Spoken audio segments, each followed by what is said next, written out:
Hi everybody, we're going to begin our first set of guided notes, which covers Standard 1, proper geometric notation, and Standard 2, precise geometric definitions.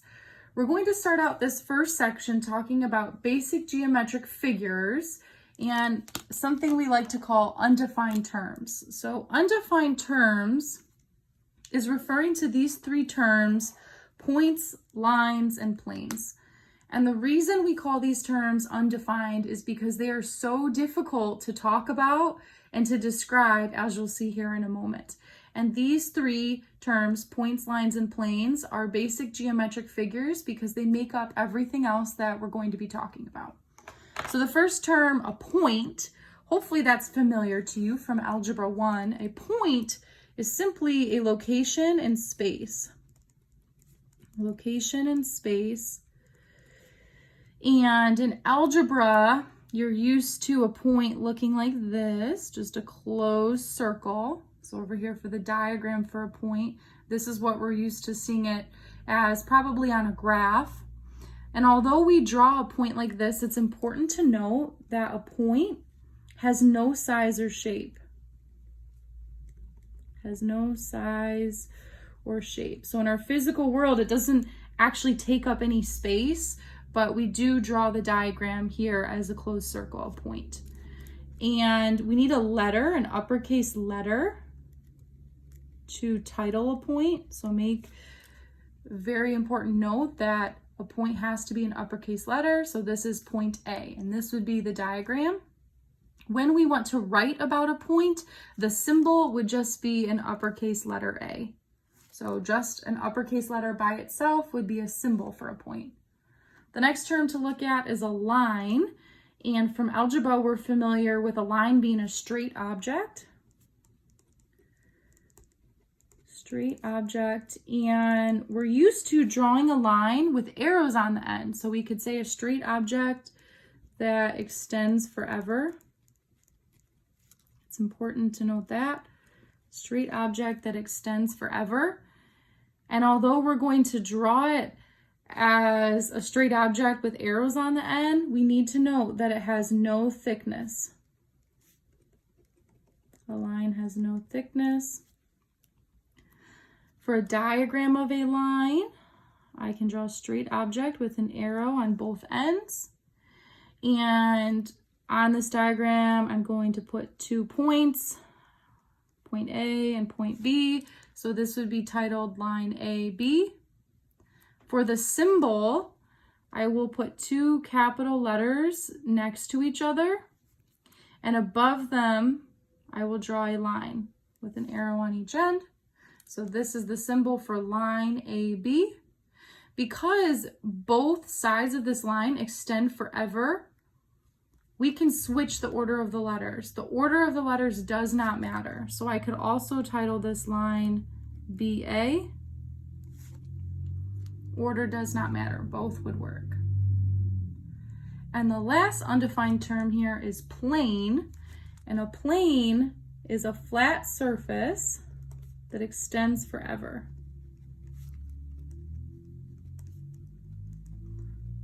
Flat surface that extends forever. It'll go forever in all directions. And just like with a line, a plane has no thickness.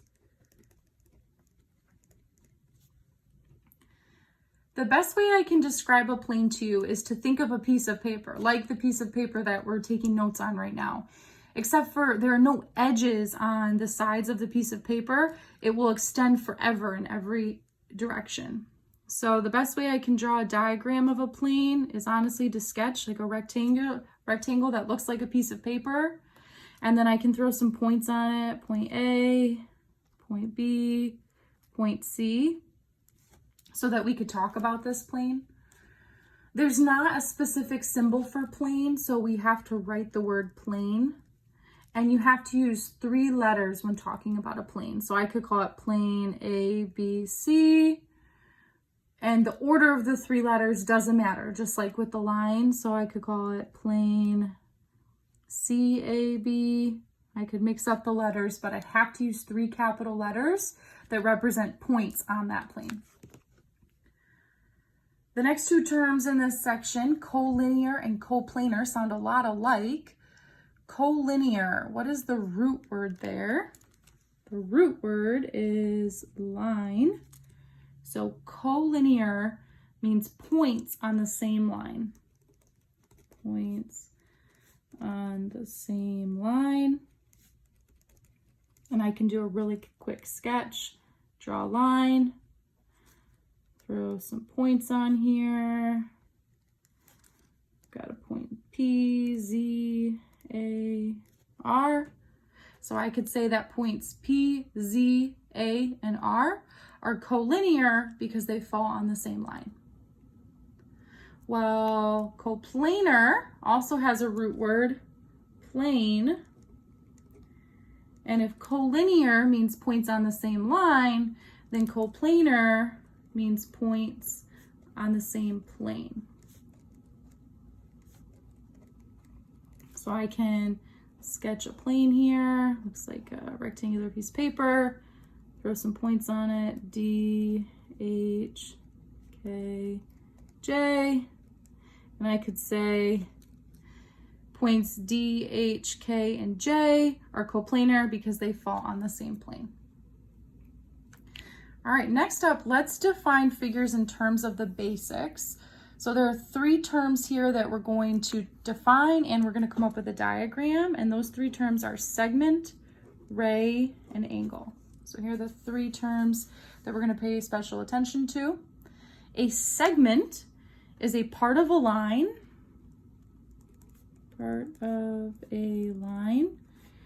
But it doesn't have arrows on the end. It has two endpoints. Part of a line with two endpoints. Well, what are endpoints? They are just the points where the segment stops. Points where the segment stops. So for my diagram of a segment, I could start out drawing a straight object, but I'm not going to put arrows on the end of it like I did with a line. Instead, I'm going to put endpoints. I'll have point A and point B be my endpoints. Point A and point B are my endpoints. So this would be the diagram. The symbol for a segment is similar to a line where I use 2 points from that segment, so capital A and capital B. But I simply put the segment bar above A and B, and I don't put the arrows on it. So this is segment AB. Because both ends of this segment stop at a point, the order of the letters doesn't matter. So just like with a line, we can switch the order of the letters. So segment AB or segment BA. The next term is ray, and a ray is part of a line that begins at one point. Part of a line that begins at one point and it extends forever. Meaning, for my diagram, I can draw a point and my ray will start here, but then it will extend forever in the other direction, so I need to put an arrow on it. The end point then is just the point where the ray stops.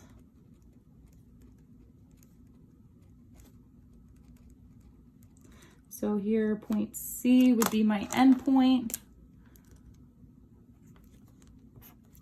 And in order to talk about this ray, I do need to put another point on it because I always need 2 points to talk about a ray.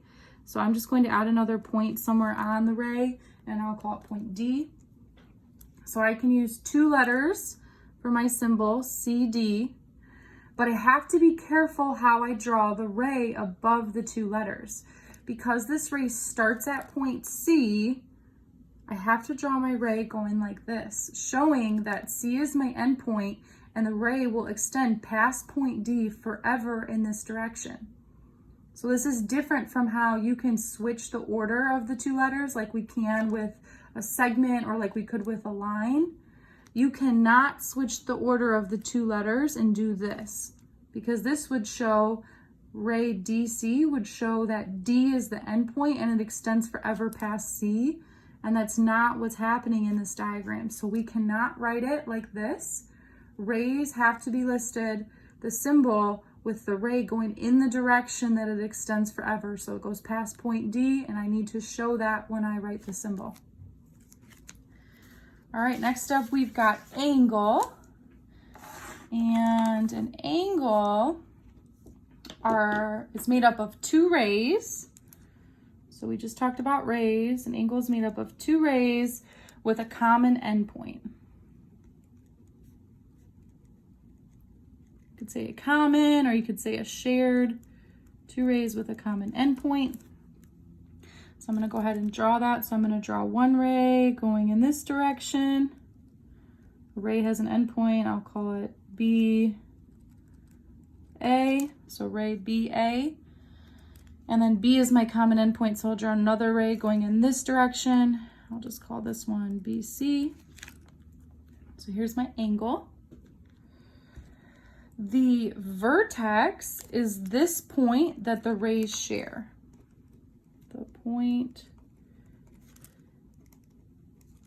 the rays share. So that means point B here is my vertex.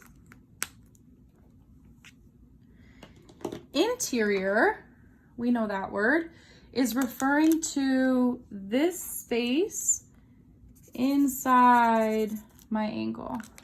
So interior means inside the angle, and it's also the smaller region, smaller space. Whereas the exterior of an angle would be all this space out here. That would be outside the angle. And that's the bigger region, or the bigger space that I shaded. All right, so here's a diagram of our angle. Now let's come up with some symbols to talk about this angle that I drew. So the symbol that we use for an angle is this, an angle symbol. And the important part about titling an angle is that you pay special attention to the vertex. When we use three letters for an angle, the vertex must go in the middle. So I could call this angle ABC because my vertex is in the middle. I could also go in the other direction and call it angle CBA, angle CBA, because again, I'm keeping B, my vertex, in the middle. Because this figure is pretty simple and I only have two rays, and this isn't a really complex figure, I can actually just call this angle B, just title it by its vertex. And notice what's happening in all of these cases here is B, my vertex, has to be in the middle. That's the rule. So I can't just start jumping around and call this angle ACB. You have to go in the order of the angle, with B being your vertex. There's one additional way that I do want to point out that you could title an angle, and you'll see this method most commonly when it's a complex figure. So sometimes you'll see a little number in the interior of the angle. And so if you see a number, you could also title the angle by the number. So when figures are very complex, instead of labeling a whole bunch of letters, it is sometimes easier to just put numbers on the interior of the angle. So then this angle 2 here is referring to this inside this angle. You can also call it angle 2. All right, the last section that we're going to do together, intersections of geometric figures. So the first term is intersect, and we're used to seeing that term in algebra. So to intersect means to cross. Most commonly in algebra, we would look for the intersection point between two lines. And we worked with systems of equations and we're always finding the intersection point. So for a diagram, I can quickly sketch 2 lines. It's a line, I'm going to throw some points on it. So say I have line AB, and I also have line CD, and they intersect. The intersection then is where or how 2 objects cross. Where or how 2 objects cross. So in this case, we have 2 lines, and the 2 lines are intersecting right here. This would be their intersection point. So our intersection in this case is the point that the 2 lines cross at. Our very last definition is this word postulate. And a postulate is something we assume to be true. Something we assume to be true, but we cannot prove it. Something we assume to be true, but cannot prove. So now, underneath here, we have a table full of postulates. So all of these are true, although we cannot prove them. The directions say, identify which basic geometric figure best completes each postulate. Draw a diagram to explain your reasoning. So here, you're going to be coming up with a word, and then in the second column, you're going to try to just sketch a quick diagram. Since we're looking at basic geometric figures, that was actually from the front side of our notes. If we look right here, basic geometric figures, undefined terms, it was this whole first section. So you're going to be using one of these terms here. So I'd like for you to try this and see what you can come up with. Go ahead and click pause, see what you come up with, and then click play to check your answers. All right, let's see how you did. So I think it's easiest for these to first do the diagram. So when I read the intersection of 2 lines, I quickly sketched 2 lines that intersected, and we can see that they intersect at a point. The intersection of 2 planes, so I drew 2 pieces of paper here, a quick sketch, and I can see that they meet at a line. And the reason we say a line and not a segment is because the plane continues or extends forever in all directions. So just as the plane will extend, so will the line. So the arrows matter, should be a line. Through any 2 points, there is exactly 1, should be line. What I did is I drew 2 quick points, and I can connect them with a line. Through any 3 non-collinear points, there is exactly 1. Well, you need to know what non-collinear points mean.